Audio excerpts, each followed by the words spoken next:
everyone.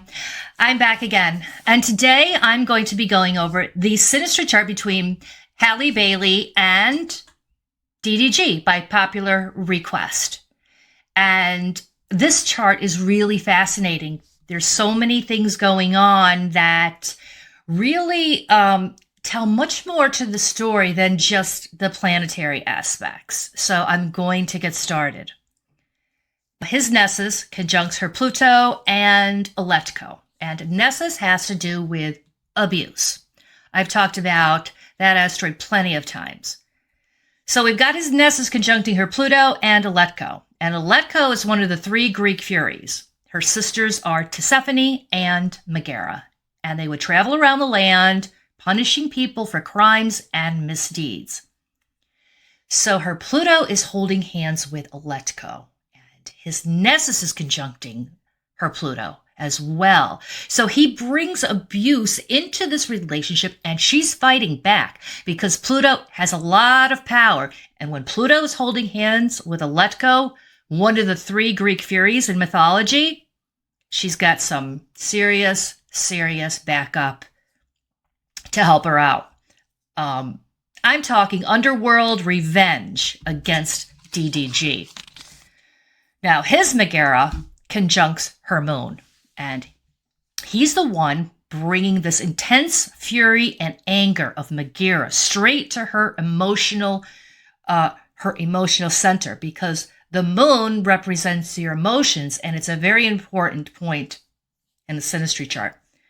Now, this means his energy, it stirs up feelings of aggression, resentment, and emotional upheaval, because it's igniting the emotional storm between the two of them. And Megara, like I said, was sisters with Tisiphone, who I will be getting to, and Aletko. So this has to do, like I said, with aggression and anger from him towards her because it's conjuncting her luminary. And so there's a lot of desire here to punish her with aggression and anger. Also, her Pholus conjuncts his Chiron, and Pholus is the asteroid that has to do with explosions. So she's set to explode pain to him in his deepest wounds, forcing him to face his vulnerabilities in a raw and intense way. This isn't subtle. It's a powerful blast that will destabilize him, and it's escalating in conflict and in suffering, thanks to her asteroid Aletko conjuncting her Pluto, because she's got some serious backup. Like I said, she's going to fight him, and she's not going to put up with that abuse for a long time anyway. Didn't she have? I was told she has a restraining order against him. This is all coming into. All of these energies are explaining the dynamics between the two of them, including her restraining order. His Tisiphone conjuncts his south node and her Venus. So Tisiphone, the third Greek fury of vengeance and retribution, conjuncts his south node. So he's very comfortable with these energies. And since it's conjuncting her Venus, the planet of love, this placement is powerful because it signals karmic patterns of punishment and revenge tangled in their love story, their love relationship. So we have all these Greek furies here, all intertwined in between the two of them. That's crazy. I don't think I've ever seen this before. And her Tisiphone conjuncts her north node. So one of the themes in her life is vengeance and retribution, because she has the desire to correct misdeeds with justification. And this is playing out with her and the restraining order that I just mentioned. So all of these Greek furies, all three of them, are throwing up their arms in important aspects between the two of them. And it's like a huge war, like a sword fight between the two of them. And it's all steeped in karmic payback because of his Tisiphone conjuncting his south node. Now, his Uranus conjuncts her south node, and this brings chaos unpredictable behavior and a relationship that can end abruptly. Also,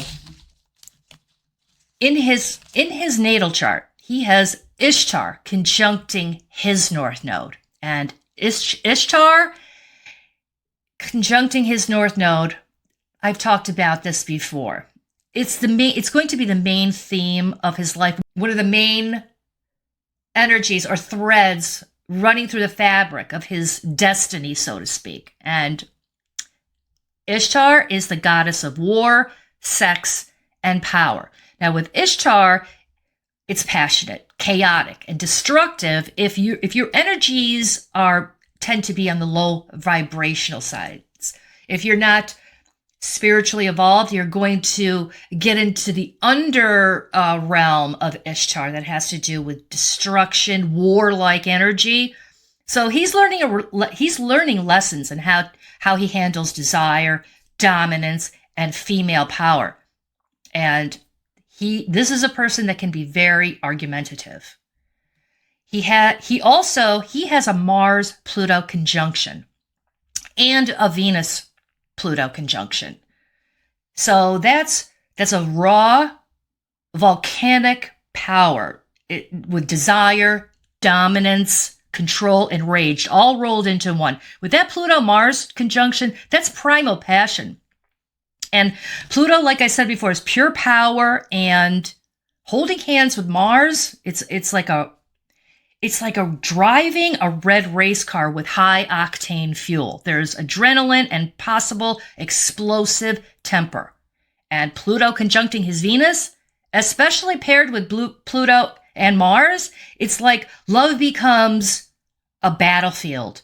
There's obsession, possession, and intensity. So with Pluto and Mars together, he fights for control. And with Pluto and Venus together, he loves through control.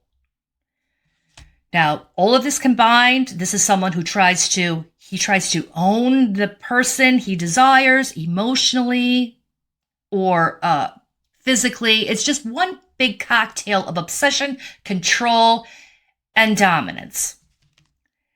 But the kicker here is Halle has her own Pluto signatures. Like I said, she's not going to submit to his anger and aggression and obsession. She's matching that power with her own because of her Pluto and Letko conjunction. When you pair all of this with his Ishtar on his North Node, he's destined to confront power, especially female power, and it all fits. This is a mythological reenactment of divine vengeance, dressed in modern clothes.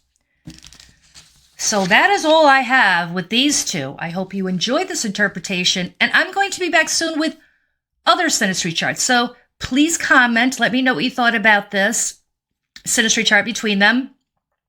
And I do take your requests seriously. So if you have any others, leave them in the comments below, and I will be back shortly with more. So have a great day.